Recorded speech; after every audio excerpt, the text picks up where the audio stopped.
Assalamualaikum warahmatullahi wabarakatuh. Salam sukses, salam kaya, salam berkelimpahan, salam sehat, salam berbahagia untuk teman-teman semua yang selalu hadir dan mau menyimak video ini. Ya, hati-hati dalam bicara Anda, hati-hati dalam perkataan Anda. Sebab ya, di dalam kitab suci Al-Quran, Allah menciptakan itu hanya dengan kata-kata. Dan Allah ya, ruh Allah itu masuk di dalam setiap manusia.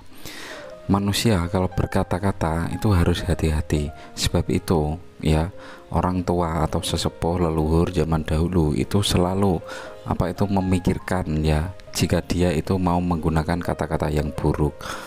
Tapi tanpa tidak sadar, kata-kata itu akan mempunyai efek yang sangat luar biasa.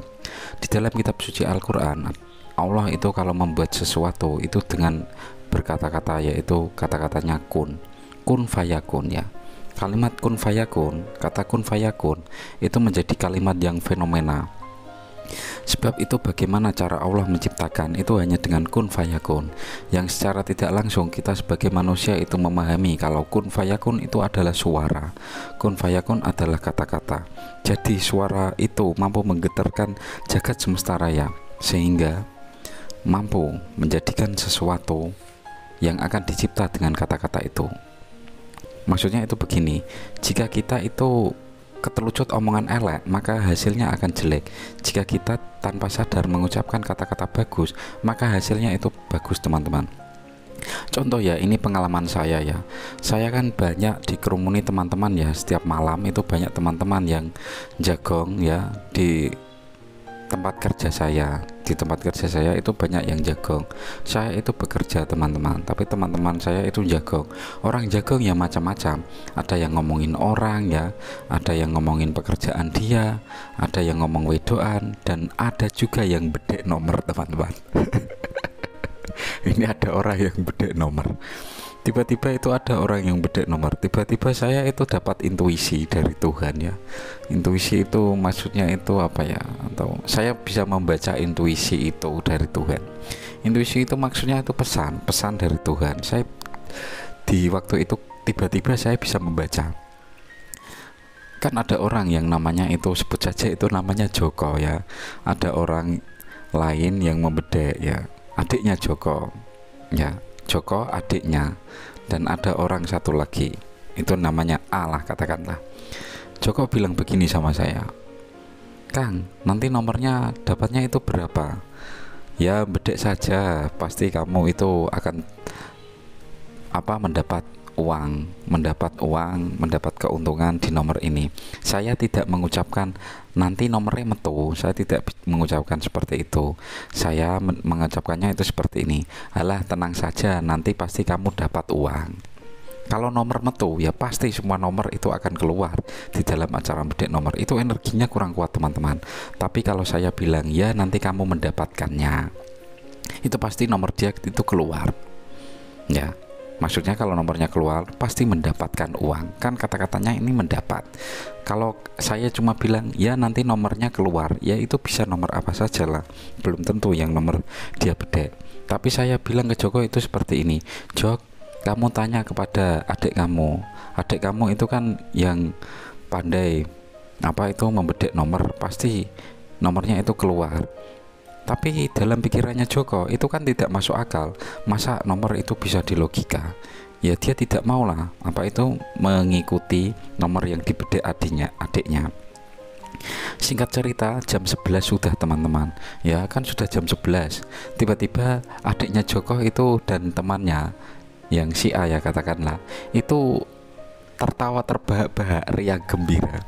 Ya, yang Joko itu mumet kepalanya karena nomornya tidak betul. Ya adiknya Joko dan teman-temannya dan temannya si A itu tertawa. Ya seneng banget lah, orang dia itu membedek 100 rupiah dapatnya 1 juta. Ya Joko itu lemes soalnya ratu TV, teman-teman. Jok wis nasibmu mbok rasa bedek sere ae ngono jenok bedek. Ya lemes lah, orang tidak dapat. Lalu lalu adiknya Joko bilang seperti ini, orang nomor sudah terlihat kok, ya pasti ya bedeknya ya tembus lah, bilang seperti itu. Tapi mula-mulanya nomor ya tidak bisa dilogika, tapi karena itu intuisi langsung dari Tuhan, pasti itu apa itu ada keajaibannya ya, ada keajaiban sesuatu yang kita tidak bisa menduga-duganya ya, seperti itu teman-teman. Karena Joko tidak metu nomornya ya, dan dia melihat orang sekelilingnya itu nomornya betul, pasti serik hatinya ya. Karena Joko serik tidak untuk nomor, tiba-tiba Joko kemudian itu main slot. Edan nih guys, Joko dia main slot ya, dia bedek slot terus ya. Saya sudah memperingatkan kepada dia, Jok, kamu nomor ini sudah tidak keluar, jangan kamu membedek slot hari ini, pasti kamu tidak akan mendapatkan keuntungan jika kamu membedek slot, sebab kamu sudah apes. Kalau apes kita dilanjutkan lagi, maka akan terjadi pola apes yang berulang. Kalau apes berulang ya, itu sama dengan keledai jatuh 2 kali di lubang yang sama. Ya Joko kamu tapi tidak mendengarkan kata-kata saya, sebut saja ini namanya Joko ya. Ya Joko langsung main slot lah. Sudah saya peringatkan seperti itu. Ya wes Jok, nek keje main slot, main sithik ae ya, ojo main akeh-akeh. Untung di dalam saldonya Joko itu yang di judi slot itu masih 100.000 lah katakanlah. Lalu Joko tidak mau mendengar kata-kata saya yang main sedikit saja. Lalu uang 100.000 itu pun habis di slot. Habis di slot kan ya, habis di slot ya sudah, dia lemas. Lalu dia lemas, dia bilang begini sama teman-temannya, dan dia pamit pulang kepada saya, Kang, aku mulai sek yo. Wah lemas ya, pulang lah. Lalu saya bertanya kepada adiknya Joko dan teman-teman yang lain yang dia untuk judi slot, yang untuk nomor tadi, loh Joko pulang kenapa? Itu dia ya main slot tidak untung ya, dia pulang.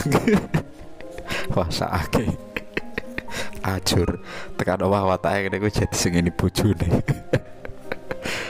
Ya langsung saja ya, malah ngerasa di Joko. Ini contoh bukan Joko, ini contoh ya, tadi itu contoh ya. Langsung saja ya ke weton Kamis Kliwon.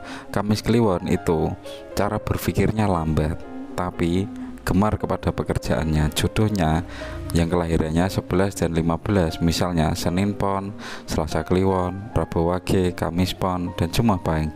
Kehidupannya semasa muda gemar berulah kebajikan dan kebatinan. Cara berpikirnya pelan.